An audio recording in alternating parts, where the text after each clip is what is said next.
Meeting of the Mayor and Board of Aldermen for February the 1st. A few changes to the agenda. I'm going to ask you to remove from the consent agenda letter B, number 4, and then remove items number 8 and number 15 from the agenda. Then I'm going to ask you to add a couple of things. At 26A, we're going to add consider grant application for Rsvp. And at consent, letter B, 10, request permission to hire a part-time employee in the city shop. Is that everything? No, Rihanna had one too. Sorry, and that is at 20A. Consider a request to close a portion of South 11th for utility installation. Are there any other changes or additions that anybody has? No, ma'am, I didn't have any more. All right, then with those changes, I would ask you to adopt the agenda. Second. All in favor? Any opposed? Welcome, and I have just a very quick mayor's report tonight. We had our reserve and trust meeting that Alderman Bailey chairs this afternoon, and I'm happy to report that our fund balance as of December the 31st is $41,464,840, representing a net investment gain of over $19.4 million since the inception of that fund. I think that is amazingly successful. You know, we've discussed at previous meetings that the city and county have been working with Baptist Hospital and Priority Ambulance to improve our 911 response times and ambulance service. And I'm happy to report that as of February the 1st, yesterday, Baptist and Priority have agreed to really step up the number of ambulances that are available and to commit to really improving our response times. And we have a committee now made up of city and county and Baptist and Priority representatives that will begin meeting later this month, bi-monthly, to review 911 logs and really stay on top of that issue.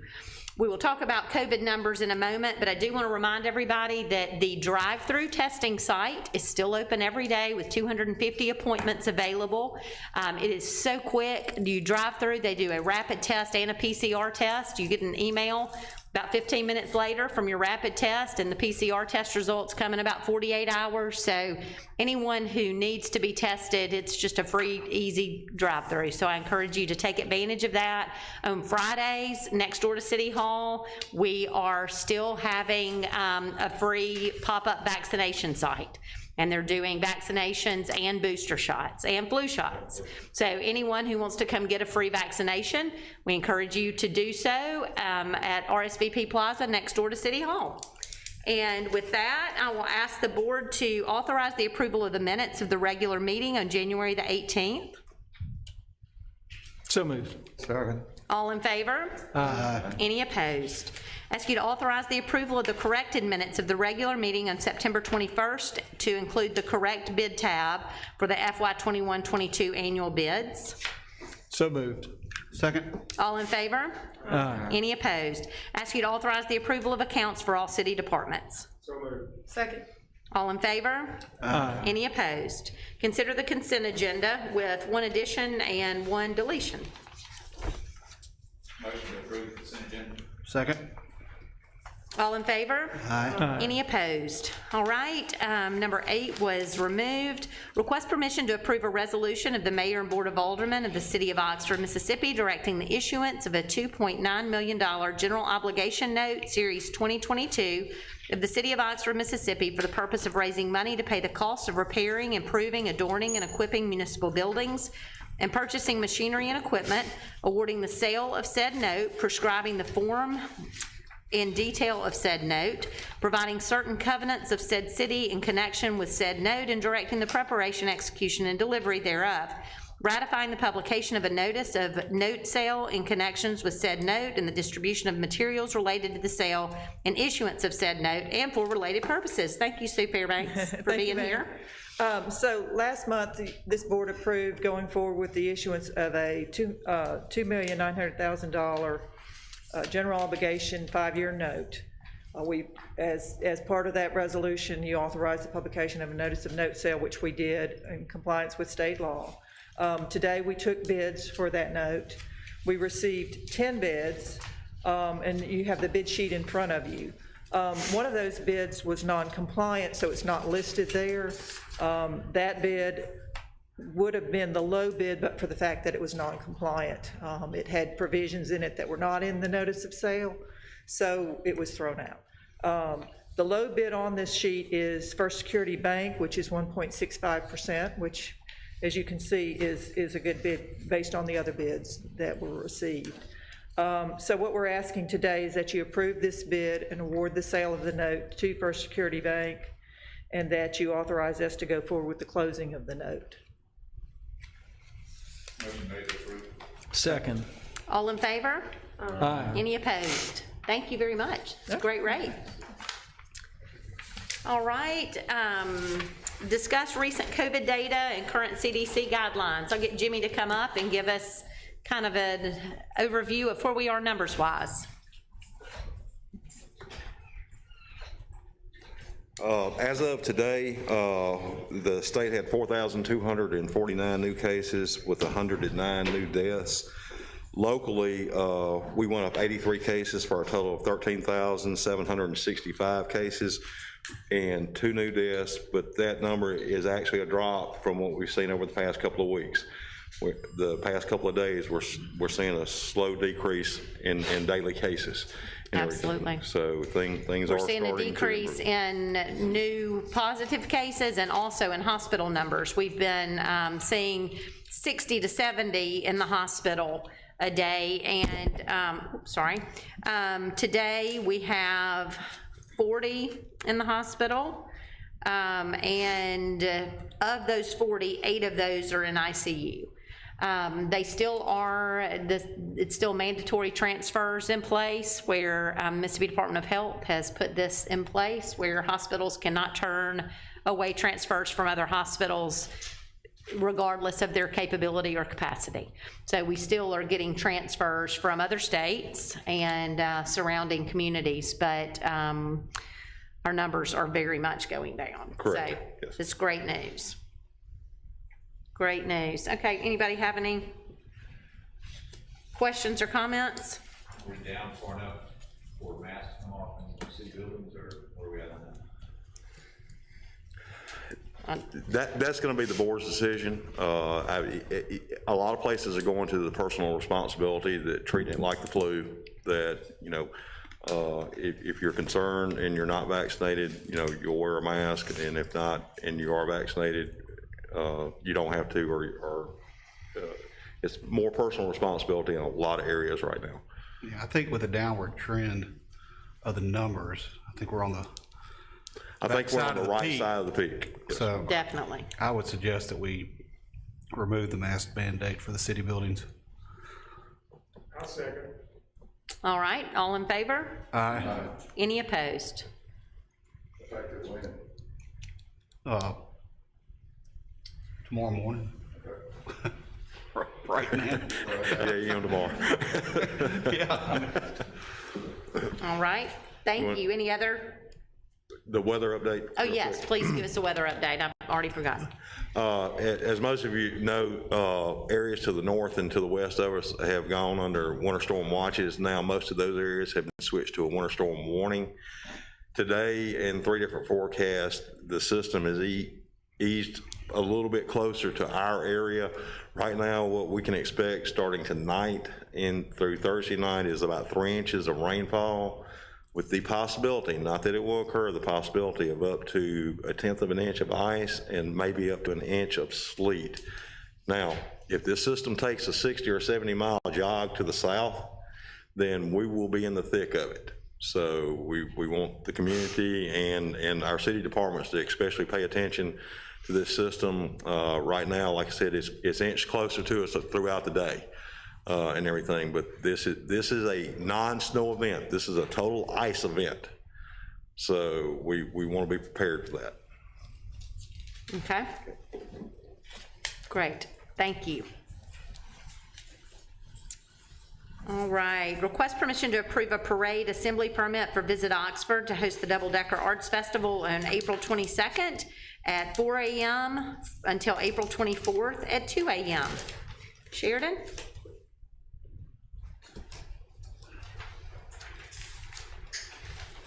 Good evening. This is just a switch. We had corrected date on that, so we're asking the board to approve the Double Decker Art Festival parade. All right, does this, well, hold on a minute, please. There's one change, if you want to go ahead and, Friday, we would like to have the permission to close Bull Trolley Alley, to possibly put some art vendors there on Friday. We're still ironing out those details. So moved. Like that permission.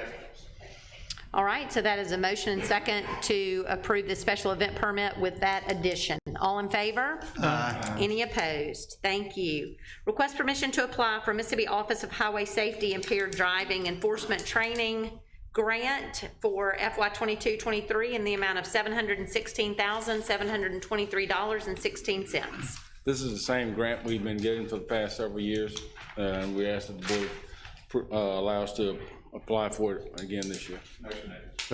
All in favor? Aye. Any opposed? Request permission to apply for Mississippi Office of Highway Safety 405D Alcohol and Drug Impaired Driving Grant for FY 22-23 in the amount of $179,673.49.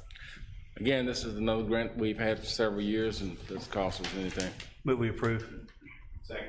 All in favor? Aye. Any opposed? Request permission to apply for Mississippi Office of Highway Safety Police Traffic Services Grant for FY 22-23 in the amount of $21,910.72. Second. All in favor? Any opposed? Thank you, and thank you, Sheridan, for taking care of us on grants.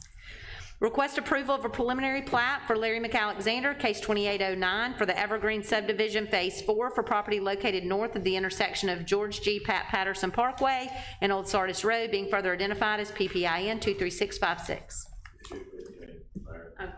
Oh, that was removed. Okay, the applicant is requesting preliminary plat approval for the Evergreens. It's subdividing a strip of land between Pat Patterson Parkway and M Trade Park, south of the first roundabout, north of Highway 314, into 3 roughly 2-acre lots. Engineering has provided comments related to floodplains, water and sewer, stormwater management and access, and has noted the need for clarification on the plat about water and sewer and shared access between the lots. This plat includes a utility easement from the city to the lots for the private sewer connections. Those easements will need to be prepared by the applicant so that the city can sign them. At the November Planning Commission meeting, the Planning Commission unanimously recommended approval of the request for preliminary plat approval with the conditions that are in the staff report. Staff recommends approval with the 6 conditions that are listed in the memo. Move to approve. Second. Well, with the conditions Yes, listed. with the condition. All right, all in favor? Any opposed? Thank you. Request permission to approve and authorize the mayor to sign an engagement letter with Butler Snow for the completion of the continuing disclosure for fiscal year 2021. Yes, this is our annual continuing disclosure that we do for all of our debt that provides that information to our debt holders. Motion made. Second. All in favor? Aye. Any opposed? Request permission to approve a contract amendment with Govey's Auction Services. Yes, this is our annual land sale auction service company. They are moving to a total package where they handle every aspect of the land sale, which includes registering vendors, handling their payments. Their fee comes out of the overbids that are generated through the auction, so we essentially, it earns its own fee. It's a small increase for them to take over handling all those other things, and it frees us up in our office because it takes a lot of our time to do that. So moved. Thank you. Second. All in favor? Aye. Any opposed? Consider change order number 2 for the Slack Road Lift Station project for a deduction in the amount of $895 based on final quantities. Rihanna? Deduction, so moved. I'll take it. Did we have a second? All in favor? Any opposed? Consider change order number 8 for the Highway 314 sewer project for a deduction in the amount of $19,549.10 and for 120 days of additional contract time. Rihanna? Yes, this is our Highway 314 project that is nearly finished. We are finished with quantities. We are at the point of wrapping everything up. This change order for time is related to back in December of 2020. So that was back before we had vaccines, back before we had all the treatments we did, and they were still having workforce issues. There was also a delay with getting power from Northeast Electric to the site. So they are asking for that additional 120 days of time, and the engineers reviewed and recommended approval as well. Move we approve. Second. All in favor? Aye. Any opposed? And then the item we added, consider a request to close a portion of South 11th for utility installation. Yes, C Spire is trying to provide fiber to the Lyric, and we approved a permit for a bore. However, when they got out there, there was just not enough space for them to fit the equipment in with the utilities, and they need to open cut the roadway, which will require closing it for about 6 hours. When we hoped they'd be able to do it tomorrow or Thursday, and now that may not be possible due to weather. So I would ask if you grant permission that I be allowed to coordinate with PD to find an alternate date. So But it when would be for about 6 hours. They're gonna dig. They're gonna have to dig and cut the road up, and they'll have to patch it back. So it is not new pavement. So it's not as traumatic as it is when it's brand new, shiny, nice looking, beautiful Yeah. pavement, but Yeah. I move we approve with your ability to give them the schedule. okay. All in favor? Thank you. Any opposed? Thank you, Rihanna. Consider a revocable license for Uno Mas Oxford Inc. for the use of surplus municipal property on East Jackson Avenue. Before we use the agreement for the license for Uno Mas for the use of the surplus space, it's a small square footage on East Jackson, it's approximately 95 square feet, for an annual payment of $2,200 roughly. If this is approved, they cannot start any construction until they receive a shared space permit and the insurance requirement, and also approval from ABC for the extension of their footprint. If approved, this will be the 5th license granted along East Jackson. Once all of the approved restaurants, which includes Funky, St. Leo, and the Corner Bar and Rafters, if this is approved, this will be nearly $4,000 per month in new revenue for the city. Great. Move we approve. Second. All in favor? Any opposed? All right. Consider an agreement for the transfer of service and dissolution of Pumpkin Water Association, Inc. Bart? I passed out before the meeting a new agreement, and we're still working through some revisions, so I'll ask it that if you approve it, you approve it contingent on council approval. We're working through some of the details with the Mississippi Public Service Commission and with the payoff of the USDA loans that Pumpkin has. The highlights of the agreement is it gives us a 60-day due diligence period. It does allow us the ability to completely lay the infrastructure to connect Pumpkin to the city of Oxford while Pumpkin is still operating their system.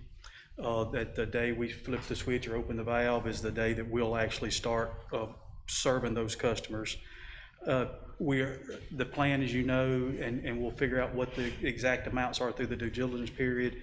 The plan, as you know, is to be able to charge back to Pumpkin whatever the cost of the improvements that we have to make are, which will more than likely mean at some point we will issue a bond in the neighborhood of $2 to $2.5 million and allow the rates, the rate difference between Pumpkin and the city rates to amortize that debt. And with that, I'll answer any questions that you might have. Bart, I think we talked about this yesterday, but with this agreement and approving it, we do have some 60-day due diligence, and then other things have to happen for it to. Yes, we have to have legislative approval to allow us to serve further than 5 miles from the city of Oxford.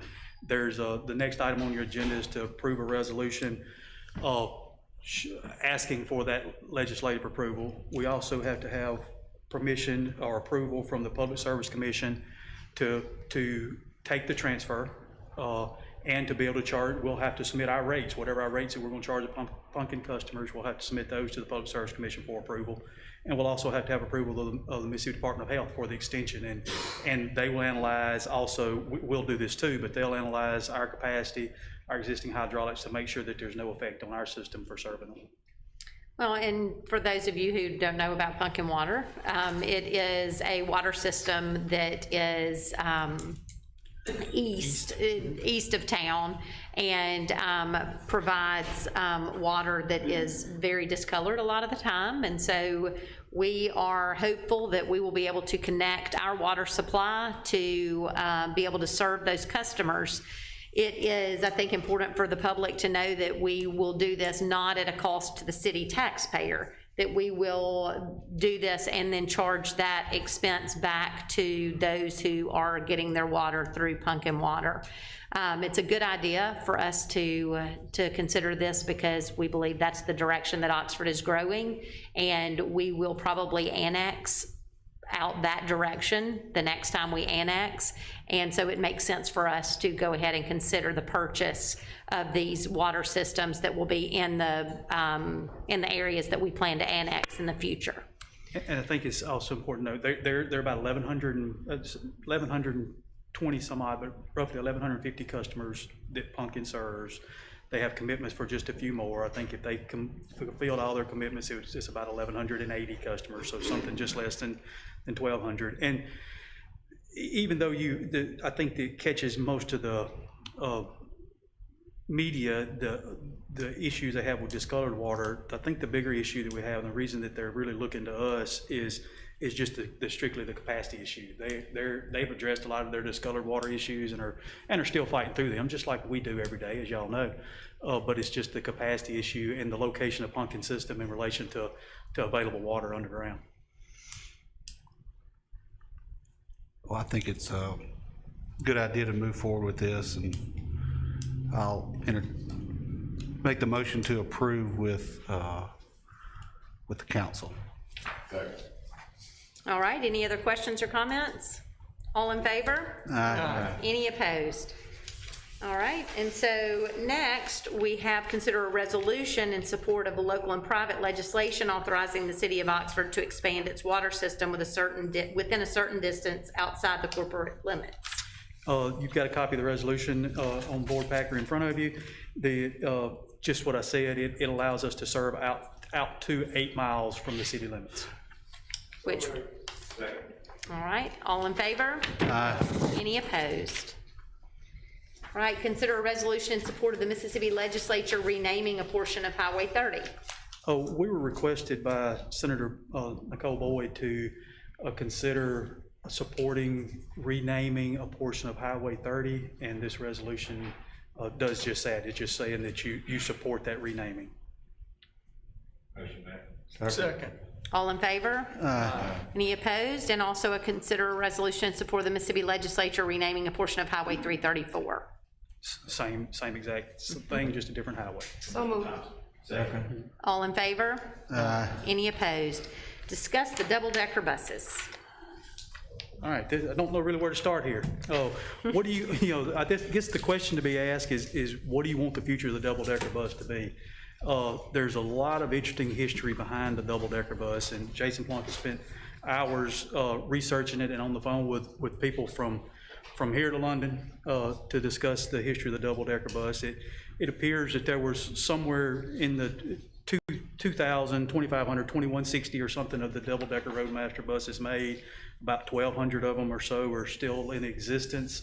And I would love to sit here and belabor you with all the history about how they were made from recycled aircraft parts from World War II, and how the buses ended up. He's tracked the history of how the buses ended up in Oxford through their whole life, and how the buses, when they were in service in London, how they had a complete frame-off restoration done every 4 years, body restoration done every 2 years, and that the average double-decker bus is believed to has over 2 million miles on it. Wow. Well, as y'all know, we have 2 of those. We have 2 of the old Route-Master double-decker buses. We have reached out to the school district when we found out last week, again, this mostly came from Jason, when we found out last week that they had an ADA bus that they were surplusing and getting rid of. So we asked the school district to hold that bus for us until y'all decided what y'all wanted to do, because we think that we can use that bus as a donor bus to refurbish or rehab at least one of our double-decker buses. One of our double-decker buses, the oldest one we had, which had a engine replacement from the original engine of some years ago to a Cummins engine. So we got parts and we can work on the engine, but there's issues with the rest of the mechanical systems on the bus that make it hard to work for us to operate. We hope we'll be able to take parts from the ADA bus, from the donor bus, and refurbish this Route Master. The hard part of the conversation is to do this, we can't give you an exact price. There's a local that does it, that maintains buses. He actually works for the Oxford School Bus Shop, and then he has a side business where he rehabs and refurbishes and maintains several other buses, numerous buses around North Mississippi and even to Memphis. We believe that if you gave us a not to exceed number of $150,000, we can refurbish this bus. He really thinks that it'll be less than that, but we hated to come in to a project and tell you it's $100,000 or $110,000 or $115,000, and then it ends up costing $150,000. So we want to try to give you the worst case. Be done hourly. It would be a repair, and a lot of the parts will have to be manufactured. They'll have to mill or machine many parts for the bus, and we would hope that while he's doing it, maybe we can work with him and get him to make 2 of them. So at some point in the future, we can, if y'all choose to, we can refurbish the second double-decker bus. With that, I'll answer any questions. Jason's here. And I think it's important that we do go ahead as he's manufacturing parts and have him make 2 so that we can do this second bus. So with that. Make 3. Jason is a treasure himself, but I went to Jason and said, we need these double-decker buses to work, and can you figure that out? So Jason has spent, I do not know how many hours researching options for us to get these double-decker buses running, so thank you, first of all. Does the $150,000 cap, does that include making 2 sets of all the parts? But if you're trying to make 2 to get both buses running, you just need to go ahead and make 3. Yep. So you got a spare part. You got a spare part. Break on the other 2 buses. Well, if that's the case, I'd ask you to increase that number, and we can. Hold on, I want to hear from the expert. Yeah. Yep. Tell me what to do. I got a quick question for you. If he makes the part, is it, it's one of those things, is it software where it's kept on file, where if we needed to get it again, he could? It was 1958, there was no software. No, I'm saying like when he makes the part. Okay, so you've got 2 buses. You've got 1611 and you've got 1773. Both are exactly the same. Exactly the same. You just can't get parts for them. They don't make them.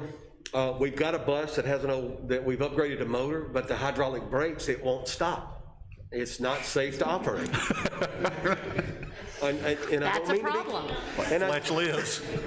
And I don't mean to be comical, but it is. It's Yeah.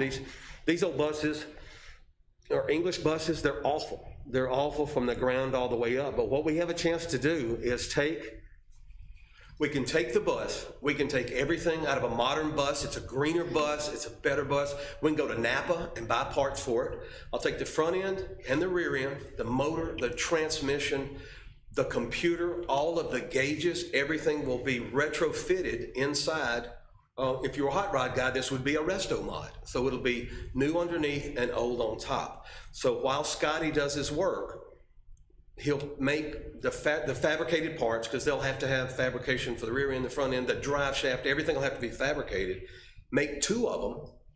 So if you guys choose to do your second bus, which is exactly like the first bus, we'll have parts. So when you choose to do it the second time, your price will be lower because the time spent in the measuring and the cutting, and you cut once or measure 10 times. So do you do 2 or 3 is why, I mean, this. To make spares just to keep on. The fabricated parts are going to be pieces of steel that are installed.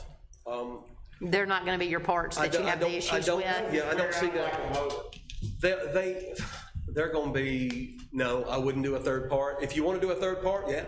I mean, No, that's what I need to hear. It's probably overkill. Yeah, I think too. I think it's overkill just a little bit. So budget-wise then, we've said that to do the 1 bus, we think 150 is a cap. What if we're manufacturing 2 of certain parts? Does 150 still cover it or no? Scott, He was Scotty when he was little. Scott said from 125 to 150, better tell him 150 because I don't know exactly until I get under there. He's crawled under it. He's measured to make sure he has a bus shop in Lafayette County. He can do the work inside Lafayette County. He said best case 2 months, worst case 6 months. Better tell him 6 months because I don't know what I'm going to get into until I take it out. All the videos I've watched, there's not another vehicle like this thing in the world. It's the worst built thing I've ever seen, but it's the best thing that they ever built. There's 2,600 of them. That's the only ones you've ever seen all the way through history. They were on the road from 58 to 85. And the last two got taken off April of last year. They continue to run these things. Yeah. It's crazy. There's 1,230 of them left in the world. They've been bought all over the world. Everybody that I've talked to agreed. You need to, the purists that are still in London that own these buses. There's a car group. I joined the car group, so I've been able to talk to these guys. Put another motor under it. We need it to stop. Just as important it is to crank it, you can't go B-barrel off down a hill and it won't stop. Yeah. And we can do that. Scott is very confident. He's got 14 years experience with the Oxford School District. He's the transportation director. I said, can you do it? Yes. I called Scotty's father and I said, can Scotty do it? Even though he's a 40-something-year-old man. He said, yeah, he absolutely can. So does 150 get them both up and running, or are we looking at 300? No, we're looking at one bus. This is everything. We just are talking about manufacturing the parts that have to be custom made, handmade, whatever. So can you, do you have an estimate on what that would be? I'd just like us to be able to go ahead and. The truth is, until he actually starts work, he can't tell you. He doesn't know. what parts even have to. Okay, well, I guess you just come back to us. Yeah. Like 200. My question is it cheaper to go? Second set, knowing we're gonna do 2 sets, because you know there's gonna be a lot of labor in that 150. And there's so many unknowns. And know that this will be paid for from our 2% food and beverage tax money. It's a clear tourism expense. My question so it will is it cheaper to do both of them now instead of doing one now, one later? I don't know if it would be cheaper because we don't have enough. So we got the bus donated.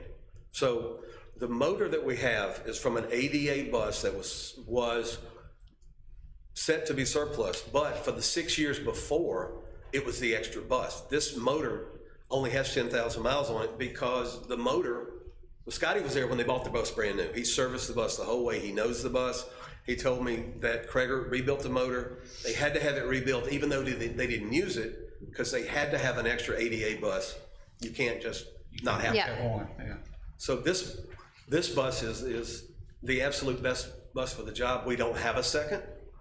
If we were to do both of them right now, we'd have to come up with another bus.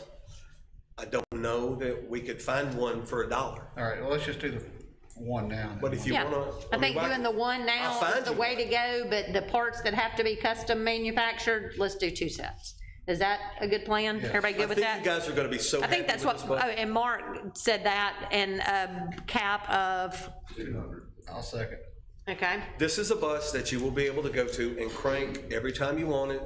You can be able to park it. It'll have air brakes. It'll have an air tank that runs off the motor constantly, keeping it full, and it'll be a modern day bus. well, and it is important for us to have double-decker buses that run, so. There's so many more things you can do with Greatness. it now that you'll have one that is Yep. gonna be. And Absolutely. you did some research on estimated value of a restored.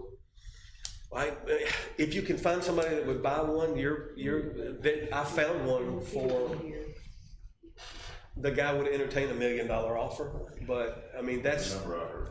It's $1 that's, million to buy a new one, and it's the flat front, no Well, personality. if you were to buy if you could find somebody that wanted to sell a refurbished Routemaster, you're in the $1 million mark, plus you gotta get Yeah. it brought over. That's right.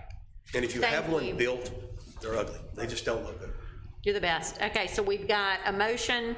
Raise one issue. Yes. It's with tourism money, we'll have to send that to the tourism council. Oh, yeah. Recommend Yes. approval, come back We here will- with a budget amendment. One We'll do thing, that. the history of it, Yes, sir. you got all that written down and stuff? He does. We've already talked about making the buses their own website. I can get, this is everything that London had. I'll give you a copy of it. Yeah. Every time it was overhauled, every time it was repainted, every route that it was on. Yeah, but we're gonna make that we're I've gonna got a make the guy in buses have their own London that'll actually website. do a video in front of his, and he'll talk about the histories of the bus. Cool. You could put a short video playing on the bus if you wanted to. That gives the history of it. We can have the driver wear the same You narrate it? coat. Yeah, if you want. Okay, good. I can speak with him. Sure. All right, so I'll email that to you. we have a motion and a second. All in favor? Aye. Any opposed? And we will present that, Kenny, to you to present to your Visit Oxford Board. Thank you. All right, 26A, to consider the grant application for RSVP. And Arleta and I have had this conversation, and we had hoped to do it at a work session, but we have not had a work session. So here we We're just are. gonna do it right So now. here we are. Okay.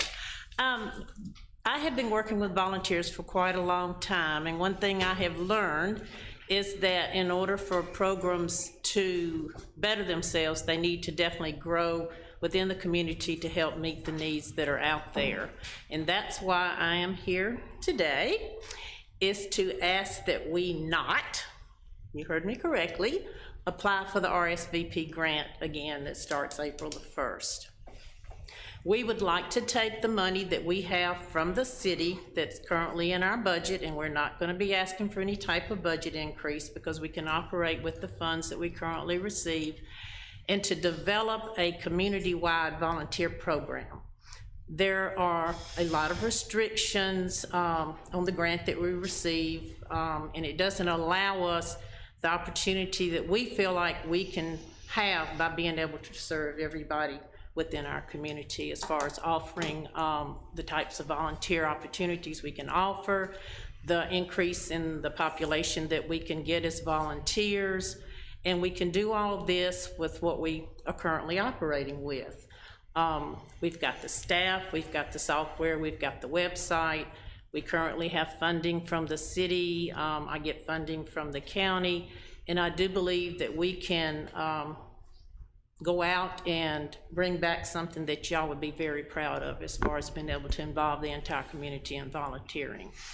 And I think Ashley will tell you, and I'll let her speak, that this would be a plus for as far as funding goes, to help out with some of the problems and things that we've run into in the last year or so with trying to get everything done with our grants. So I don't know, Ashley, if you want to. That's right. Arlene and I have talked at length, at least twice, if not 3 times, about this grant. She is right, it is very restrictive to their target population, which is the 55 and older crowd, which a lot of her volunteers are in their 60, 70, 80 range.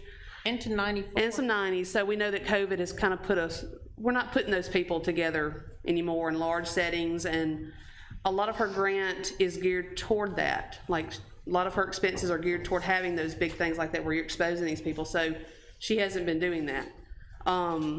So we would, there's a very small part of the grant that reimburses back to the general fund. It's about $20,000. That would be money we would not get reimbursed anymore. But there's a bigger portion, which amounts to about $40,000, that we would also no longer spend. Like, she's no longer spending that money. So it's a theoretical savings. Like, we won't be spending that much money because we're not having as many things to gather these people in a closed place. So we would still have the Volunteer Oxford, but it would be, like she said, on a larger basis. Maybe not quite so many. You have an annual volunteer recognition. We don't there's gather a lot anymore. Well, I think that when you and Ashley and I have all discussed it, the bottom line to me is that we can customize a community volunteer program where we are actually meeting the needs that we see in our community, not trying to check boxes for a federal grant and doing some programs that we don't believe are very beneficial yet are requirements of this grant and expenses that are required to be made on behalf of the grant. So the way that, and I have gotten Ashley to show me on paper, I said, I know that we need, I believe what you're saying, that it's not costing the city any extra money, but I want to see it in black and white. No problem. What money are we spending and where's it coming from and how how in the world do you give up a grant, but you don't need more money? You That's know, right. that just didn't, but we don't. they have convinced me that that is the case. And so I would recommend to the board that we allow them to move forward, and if the board agrees to do this, then we will get together and map out what the mission will be and what the goals are gonna be, and what the- rename ourselves. what the programs are gonna be, and it'll be an exciting, fresh think start, so, and too. Yeah. and an opportunity to meet a lot of needs with a lot of folks who are willing to work. So, Move we approve. Motion on this, because we're not accepting. Yeah. I just need your permission not to send that grant to them. You got it. yes, Pope. The only thing, Ashley, do look at the grant and make sure it doesn't have any callback provisions. That things that were given under the grant, be it software, computers, or equipment, or pay that's been given in past years, doesn't require payback. I assume it doesn't, but. It does not, but we can look and make But still, sure. we'll confirm it. And there is another AmeriCorps Seniors Program here, and if we need to give them anything that we have left that's branded, I can transfer it to them. I'm talking about giveaway things, not equipment, but little things like that that would benefit their volunteers that we would no longer need, so. Yes. So, my only other question, I'm all for it. Yes. Is there, if all of a sudden 2 years from now we decide we wanted. You could reapply. Okay, good enough. Not a problem. Matter of fact, you will probably see this grant advertised for again a year from now, and, you know. And it may be that the parameters change when they realize They that may. what they have, lost. you know, kind of formed this Yes. grant to serve as not, you know, meet So. the needs in communities. I move we give them permission. Second. All right, all in favor? Any opposed? Thank you. Permission to not apply. And I Right. do want to mention one thing, Seth, where's Seth in the back? He's the sponsor for it, so, and I talked to Seth today, and I don't think he has any reservations about us not applying again, so. Yep, I'm excited about fine. coming up I am with too. a way for this group to serve the community even better than you have been, and you've been Thank you. doing a great job. So Okay, thank y'all thank very y'all. much. All right, request permission to accept, nope, sorry. First is consider an executive session. So move. All right, is there a second? Second. All in favor? Aye. Any opposed? The board will now consider an executive session.